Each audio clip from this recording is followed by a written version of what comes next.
Hello, সবাই কেমন আছো? আশা করি সবাই অনেক ভালো আছো। আমিও তোমাদের দোয়া বা আশীর্বাদে অনেক ভালো আছি। অনেক দিন পর একটা লং ভিডিও নিয়ে এসেছি। সামনের ভিডিওটা দেখে হয়তো তোমরা বুঝতেই পেরে গেছো আমরা কোথায় গিয়েছিলাম প্রায় এক সপ্তাহ আগে।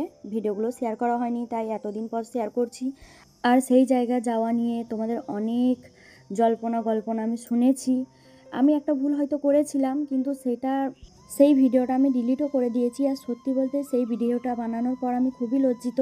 তখন আমি সেই জিনিসটা ঠিকভাবে বুঝতে পারিনি, কিন্তু তোমরা সবাই বলার পরই আমি বুঝলাম। তারপর আমরা চলে এসেছি, চলো হাফ রাস্তায় প্রায়, এটা একটা জঙ্গল পার হচ্ছিল। আর আমরা যে জায়গাটা যাচ্ছি সেখানে শুধু জঙ্গল আর জঙ্গল, তোমরা সবাই জানো। আগে হয়তো সবাই গেছো, এখন হয়তো অনেকেই বন্ধ করে দিয়েছো।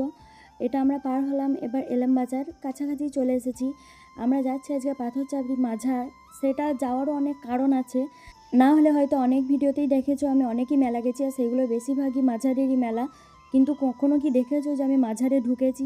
তোমরা অনেকেই বলেছো যাওয়া গুনাহ বা সেরেক। সত্যি এই জিনিসটা আমিও মানি, কিন্তু পেটে বাচ্চা এলে বা কোনো গর্ভবতী মহিলাকে অনেক কিছুই মানতে হয়।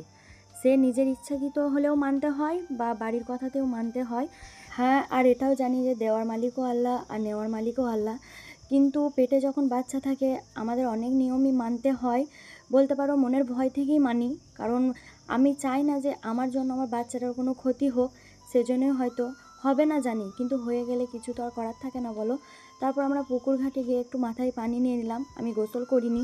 তারপর মাঝারের সামনে থেকে চাদর টাদর নিয়ে নিলাম, আর যার যা কিছু লাগে সেগুলোও নিয়ে নিলাম। আমরা সবাই মিলে গিয়েছিলাম, আমার মাও গিয়েছিল, কারণ কী কী ওখানে করতে হবে না হবে সেই জিনিসগুলো তো আমরা ঠিকঠাক জানি না।